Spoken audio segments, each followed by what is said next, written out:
पुरानी पेंशन की बहाली के मुद्दे पर आंदोलित सरकारी कर्मचारियों ने एक बार फिर से हजारों हजार की संख्या में उतर करके केंद्र की मोदी सरकार और बीजेपी की टेंशन को और बढ़ा दिया है। दरअसल एनएमओपीएस के राष्ट्रीय अध्यक्ष और अटेवा के प्रदेशाध्यक्ष विजय कुमार बंधु के नेतृत्व में हजारों हजार की संख्या में सरकारी कर्मचारी लखनऊ की सड़कों पर उतर करके अपना विरोध दर्ज करवाए हैं। आपको बता दें कि एनएमओपीएस के राष्ट्रीय अध्यक्ष और अटेवा के प्रदेशाध्यक्ष विजय कुमार बंधु के नेतृत्व में राष्ट्रीय राजधानी दिल्ली के जंतर मंतर पर ऐतिहासिक विरोध प्रदर्शन 1 मई 2025 को होना है। उसके पहले उत्तर प्रदेश के सरकारी कर्मचारियों ने लखनऊ में उतर करके अपना विरोध तेज किया और साथ ही साथ अपना शक्ति प्रदर्शन किया है कि इससे कहीं ज्यादा भारी तादाद में सरकारी कर्मचारी जंतर मंतर पर अपना विरोध दर्ज कराएंगे और केंद्र की मोदी सरकार को घेरेंगे। आपको बता दें कि अब सरकारी कर्मचारियों ने केंद्र की मोदी सरकार को घेरते हुए सीधे सीधे कहा है कि अगर आप लोगों को सरकारी कर्मचारियों का विरोध बंद करवाना है तो आप लोगों को यूपीएस और एनपीएस को सिरे से खारिज करना होगा और पुरानी पेंशन की बहाली करनी होगी। और पुरानी पेंशन की बहाली जब तक नहीं हो जाती है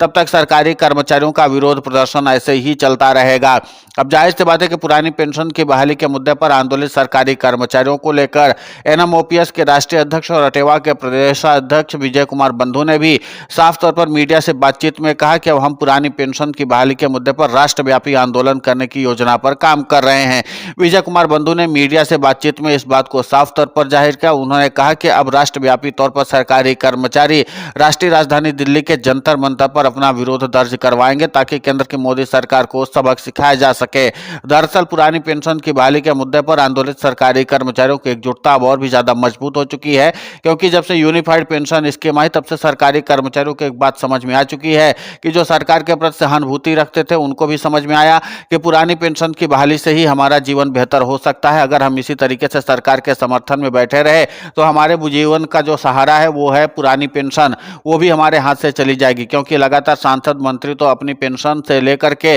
तमाम वेतन भत्तों को बढ़वा रहे हैं लेकिन सरकारी कर्मचारियों को कुछ नहीं मिल रहा है। इसीलिए पुरानी पेंशन की बहाली के मुद्दे पर आंदोलित सरकारी कर्मचारियों में अब एकजुटता देखने को मिल रही है। जो सरकार के प्रति सहानुभूति रखते थे अब उनको भी समझ में आ चुका है कि सरकार के साथ सहानुभूति रख करके कोई फायदा होने वाला नहीं है। और आपको बता दें कि सरकारी कर्मचारियों ने यूपीएस और एनपीएस दोनों को अब सिरे से खारिज करने की मांग कर दी है और इसी के साथ सरकारी कर्मचारियों ने इस बात का भी संकेत दे दिया कि अगर पुरानी पेंशन की बहाली अब सरकारी कर्मचारियों की नहीं की जाती है तो आंदोलन की गति और भी ज्यादा तेज हो जाएगी। कुल मिलाकर के कि पुरानी पेंशन की बहाली के मुद्दे पर आंदोलित सरकारी कर्मचारियों को लेकर के विजय कुमार बंधु ने अपना शक्ति प्रदर्शन कर दिया है और साथ ही केंद्र की मोदी सरकार को भी इस बात की चुनौती दे दी है कि अगर केंद्र की मोदी सरकार पुरानी पेंशन की बहाली के मुद्दे पर निर्णय नहीं बदलते तो सरकारी कर्मचारी आगे वोट की चोट भी करेंगे। आपको बता दें कि इसी साल के अंत में बिहार समेत कई राज्यों में विधानसभा चुनाव प्रस्तावित है और वहां पर सरकारी कर्मचारी अपने वोट की चोट के जरिए बीजेपी को और साथ ही साथ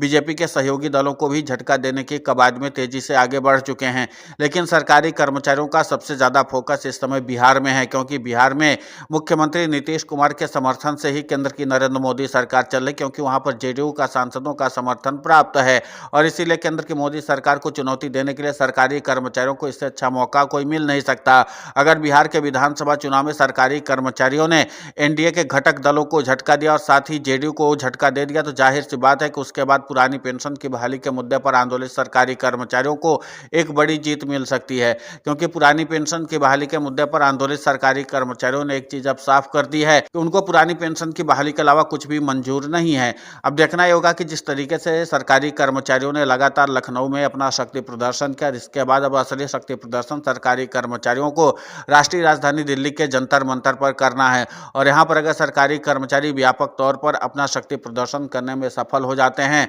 और केंद्र की मोदी सरकार को घेरने में भी सफलता हासिल कर लेते हैं तो जाहिर सी बात है कि सरकारी कर्मचारियों को पुरानी पेंशन पाने से कोई रोक भी नहीं सकता है। और इसलिए पुरानी पेंशन की बहाली के मुद्दे पर आंदोलित सरकारी कर्मचारियों ने अपने शक्ति का प्रदर्शन करना शुरू कर दिया है। विजय कुमार बंधु के नेतृत्व में हजारों हजार की तादाद में सरकारी कर्मचारी लखनऊ की सड़कों पर आंदोलन करते हुए नजर आए और जिसके नाते से दिल्ली तक हड़कंप मचना स्वाभाविक सी बात है।